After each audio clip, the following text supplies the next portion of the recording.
Hello everyone! 언제나 오픽의 제나입니다. 여러분, 오늘은 특히 처음 오픽을 준비하는 분들이 많이 궁금해하시는 난이도 선택에 대해 알려드리려 합니다. 어떤 난이도를 고르는지에 대한 의문이 있으신 분들, 그리고 난이도에 따라 어떤 차이가 있는지 궁금하신 분들 있죠? 이번 영상에서 그 궁금증을 모두 해결해 드릴게요. 난이도에 따른 오픽 공부 꿀팁도 함께 알려드릴 거니까요. 끝까지 함께 하세요. 유튜브 창에 언제나 오픽을 검색하세요. 자, 그럼 먼저 오픽의 난이도 선택에 대해 간략히 알려드릴게요. 시험 전 오리엔테이션 시간은 여러분이 원하는 주제를 고르는 background survey가 있죠? 서베이 주제를 클릭 설정한 후에 self assessment이라는 화면이 뜹니다. 바로 난이도 선택인데요. 1에서 6까지 중에 난이도를 선택해 주셔야 돼요. 이에 맞추어서 문제가 출제되고요. 그렇다면 난이도를 어떻게 골라야 할까요? 바로 여러분의 목표 등급에 맞추어 고르셔야 합니다. 실제 난이도 설정 시 6개 난이도별 샘플 답변 문장을 들어보실 수 있는데요. 그 문장들을 들어볼 필요도 없어요. 난이도는 여러분의 실제 영어 실력에 맞게 선택하는 것이 아니고 목표 점수를 받기 유리한 난이도로 고르시는 거고요. 그에 맞추어서 준비해 주셔야 합니다. 왜냐하면 난이도에 따라 받을 수 있는 최고 등급이 이미 결정되기 때문이죠. 자, 그럼 좀 더 구체적으로 목표 등급에 따라 어떤 난이도를 고를지 살펴볼까요? 먼저 IM대를 목표하는 경우 IM 1, 2, 3 등급을 목표하시는 경우는 난이도 4 선택을 추천합니다. 왜냐면 난이도 3을 골라도 IM을 받는 게 가능하지만 난이도 3은 비추입니다.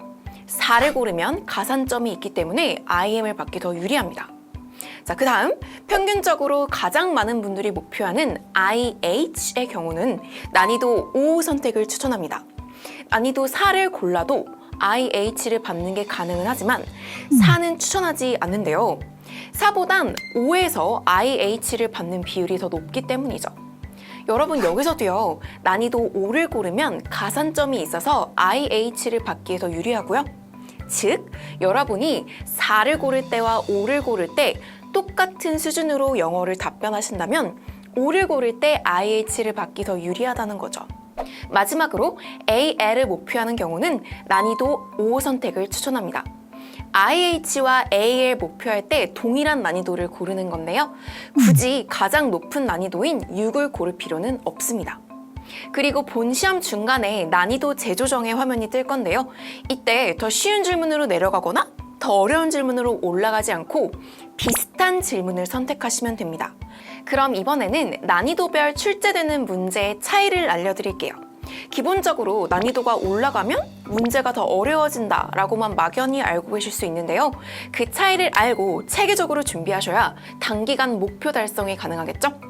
난이도를 높게 선택하면, 즉 예를 들면 4 대신에 5를 고를 경우는 문제의 유형이 더 어려워지는 거예요.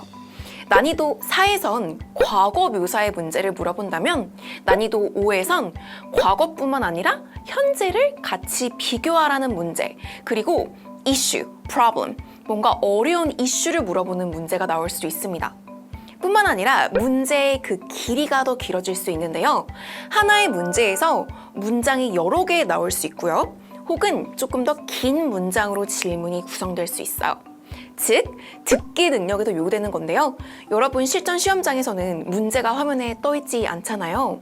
문제를 듣고 이해하셔야 하는데 유형이 좀 더 어려워지고 문제가 좀 더 길어지기 때문에 그 듣기 능력도 같이 요구됩니다. 자, 그렇다면 이번엔 조금 더 구체적으로 난이도 4를 고를 때와 5를 고를 때의 문제의 생김새를 보여드릴게요. 여러분 한번 보시면서 비교해 보세요. 서베이 주제 Listening to Music, 음악 감상에 대해서 문제가 나왔다면 난이도 4에서는 과거 묘사 문제인 음악에 처음 관심을 갖게 된 계기, How did you first become interested in listening to music? How did you first become? 어떻게, 언제 관심을 갖게 됐냐는 과거 문제가 나온다면 난이도 5에서는 과거와 현재 시제를 둘 다 사용하는 문제로 어떻게 관심을 갖게 되었으며 과거와 현재의 음악 취향을 비교시킬 수 있어요. How is the music you enjoy now different from the music you enjoyed in the past? Tell me about the changes in your taste in music. 어때요? 여러분의 taste in music, 음악 취향의 과거와 현재를 비교시키고 있죠? 이와 같이 음악 취향을 비교하라는 문제, 즉 난이도 5에서는 문제가 좀 더 길어지기도 했고 시제 사용이 다양해지겠죠? 그럼 IH와 AL을 목표하시고 또 난이도 5를 고르시는 분들을 위해 간단히 팁을 드릴게요. 여러분이 고르시는 서베이 주제가 있잖아요. 난이도 5에선 그 주제에 맞춰서 어떤 문제가 나오는지를 당연히 미리 아셔야겠죠. 예를 들면 난이도 5에서는 과거와 현재 비교 문제가 잘 출제된다고 했잖아요. 여러분이 고르시는 주제가 음악이라면 과거와 현재의 음악 취향 비교, 영화라면 과거와 현재의 영화 취향 비교, 조깅이라면 조깅 시작 후에 과거와 현재의 신체 변화를 준비하셔야겠죠? 뿐만 아니라 정확한 시제 사용을 특히 주의하셔야 되는데요.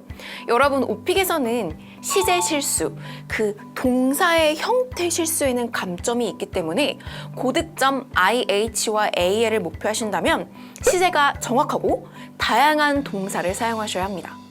마지막으로 난이도 5에서는 문제가 더 길어지기 때문에 문제 음원을 듣고 바로 이해하는 실전 리스닝 연습도 많이 해주세요. AL 이렇게 이번 영상에서는 난이도 선택에 대해 알아봤는데요. 아직도 궁금한 점이 남아있는 분들은 아래 댓글로 언제든 질문을 남겨주세요. 제나가 언제나 도와드리겠습니다. 그럼 저는 다음 주에도 더 많은 꿀팁을 준비해서 찾아뵐게요. 제게 힘이 될 수 있도록 구독과 좋아요로 응원 부탁드려요. 여러분 언제나 제나와 오픽하세요. 바이. 언제나 오픽. 오픽은 언제나 오픽. Okay. Next. IH, AL.